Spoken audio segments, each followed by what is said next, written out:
வணக்கம். வாழ்க வளமுடன். எனக்கு சித்தர்களின் ஜீவசமாதிக்கு போவதில் ஒரு விருப்பம் உண்டு எப்போதுமே.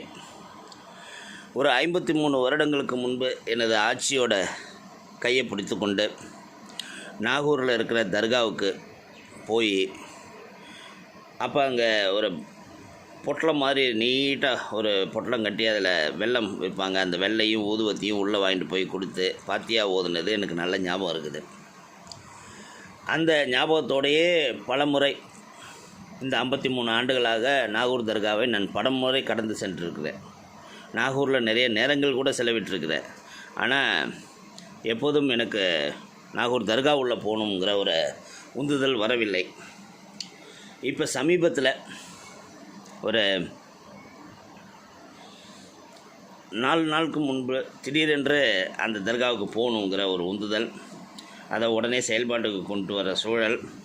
போன ஞாயிற்றுக்கிழமை, அதாவது முந்தின நாள், அதாவது 26ஆம் தேதி மே மாதம் 2024 காலையில் பாண்டியிலேருந்து ஒரு ஜாலி பைக் ரைட் டுவர்ட்ஸ் காரைக்கால்லேருந்து நேராக நாகூர் போயிட்டேன். குளிச்சுட்டு சுத்தமாக நாகூர் போனேன். அந்த நாகூர் தர்காவை பற்றி தான் உங்களுக்கு நான் கொஞ்சம் சொல்லலான்ட்டு. ஷாகுல் ஹமீத் நாகூரி, இவர் உத்தரப்பிரதேசத்தில் தான் இருக்கிற பிரதாப்கர் டிஸ்ட்ரிக்டில் மாணிக்பூரில் சையத் ஹாசன் குத்தூஸ் பாபா காதிரி என்கிற தந்தைக்கும் பிபி ஃபாத்திமாங்கிறவருக்கும் பிறந்த மகனார். இவர் புகழ்பெற்ற சுஃபி துறவியான முஹியுதீன் அப்துல் காதிர் அல் ஜலானியின் 13வது தலைமுறை வழித்தோன்றல் ஆவார். முகமது கவுஸின் வழிகாட்டுதலின் கீழ் குவாலியரில் இஸ்லாமிய கல்வியை பெற்றார். அவர் மெக்காவுக்கு புனித யாத்திரை பயணமாக புறப்பட்டு அதை தனது ஆன்மீக குழுவுடன் மாலத்தீவு, இலங்கை மற்றும் தமிழ்நாட்டுக்கும் வந்து சேர்ந்தார். இந்த இவரோட பிறந்த தேதி என்ன சொல்கிறது அதாவது ஷாகுல் ஹமீத் நாகூரி இவரோட பிறந்த தேதி என்ன சொல்கிறாங்க என்ன, நவம்பர் 10, 1504ன்னு சிலரும், இல்லை வேறு ஒரு தேதி என்ன சொல்கிறாங்க. ஆனால் நம்ம அதை எடுத்துக்குவோம் 1504ன்னு. அவரோட மறைவுங்கிறது அதே 10ஆம் தேதி நவம்பர் மாதம் பிறந்த தேதியிலேயே மறைகிறாரு, 1570ஆம் ஆண்டில். இந்த இடங்கும்போது அவர் தங்கி சில அற்புதங்களை தங்கிய இந்த இடத்துக்கு நாகூர்னு பேர் சூட்டுறாங்க. அந்த நாகூரில் இன்னொரு ஈஸ்வரன் கோயிலும் உண்டு. அதனால் நாகூர்னு பேர் வந்ததுன்னு கூட சொல்கிறவங்க உண்டு.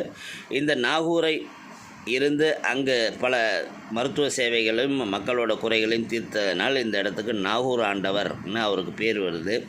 அதாவது ஆண்டவர்ங்கிறது ஆட்சியாளர்ங்கிற பேரில் வருது. இந்த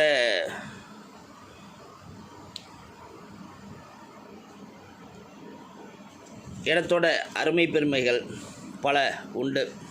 அதில் குறிப்பாக சொல்லணுன்னா,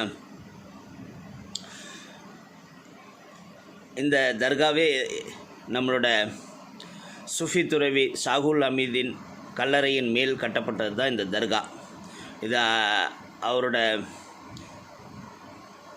இடம் என்ன சொல்கிறாங்க. இந்த வெளிப்புற கதவுகள் எப்போதும் திறந்திருக்கும். உள்கதவுகள், அதாவது தர்காவோட உள்ள இருக்கிற இடம் காலையில் 4 மணிலேருந்து 7 மணி வரைக்கும், ஈவினிங்கில் 6 மணிலேருந்து 12 மணி வரையும், வெள்ளிக்கிழமையில் மதியம் 12 மணிலேருந்து 2:30 மணி வரையிலையும் இந்த தர்காவோட கதவுகள் திறந்திருக்கும். 16ஆம் நூற்றாண்டில் தஞ்சாவூரில் இருந்த அச்சுதப்பன் நாயக்கர் பல உடல் துன்பத்துக்கு ஆளாகியிருந்த நேரத்தில் இந்த நாகூர் ஆண்டவர் அழைக்கப்படுகிறார். அதாவது நாகூர் ஆட்சியாளர்னு சொல்லுவாங்க, காதிர் வாலி பாபா. நாகூர் தர்கா தற்போது உள்ள நிலையில் ஷாகுல் ஹமீதின் தீவிர பக்தர்களால் கட்டப்பட்டதாக நம்பப்படுகிறது. இந்த ஆட்சியாளர் அச்சுதப்பன் நாயக்கர் கூப்பிட்டு அவரோட உடல் துன்பம் முழுவதும் இந்த நாகூர் பாபாவால் தீர்க்கப்பட்டதனால் தஞ்சாவூரில் இருந்த மராட்டிய ஆட்சியாளர்கள் பல உதவிகள் செய்கிறாங்க இந்த தர்காவுக்கு. குறிப்பாக அங்கே இருக்க மினார்கள்னு சொல்லக்கூடிய 5 மினார்களையும் அவர்கள் கட்டி கொடுக்குறாங்க. மிக உயரமான மினாரை, கிட்டத்தட்ட 130 அடிக்கு மேலே இருக்கக்கூடிய மினாரையும் கட்டி கொடுத்தவர்கள் நம்ம தஞ்சையை ஆட்சி செய்த இந்து மன்னர்கள். இந்த தர்காவில் இந்து முஸ்லீம்ங்கிற மத வேறுபாடுகள் இல்லாமல் அனைவரும் வந்து இங்கே இறைவனிடம் வேண்டுதல் வைத்து வணங்குவதை பார்க்கும்போது மத நல்லிணக்கம்ங்கிறது ஒரு எடுத்துக்காட்டான சிம்பாலிக் என்ன அது நாகூர்னு சொல்லலாம். இங்கே வழிபாட்டு முறையில் பிரசாதம் வழங்கப்படுகிறது. நாதஸ்வரம்ங்கிற இசைக்கருவி இங்கே இயக்கப்படுகிறது.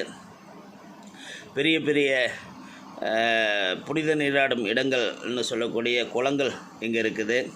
இந்த இடத்துல அந்த நாகூர் ஆண்டவரோட உடல் இறந்த பிறகு காட்சிக்கு வைக்கப்பட்ட இடங்கள் இருக்குது. அவர் இறப்பு அடக்கம் செய்வதற்கு முன்பு குளிப்பாட்டிய இடங்கள் இருக்கிறது. இப்போ மனநலம் உடல்நலம் சரியில்லாதவர்கள் அங்கு வந்து தங்குவதற்கான வாய்ப்புகள் இருக்கிறது.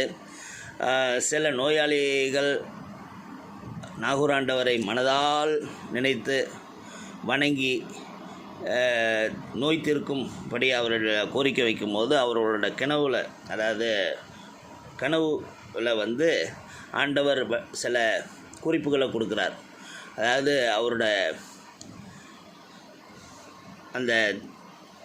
அவரோட உடல் புதைக்கப்பட்ட இடத்துல தலைபாகம் இருக்கும் பகுதியை வந்து ஓப்பனாக வச்சுருக்குறாங்க.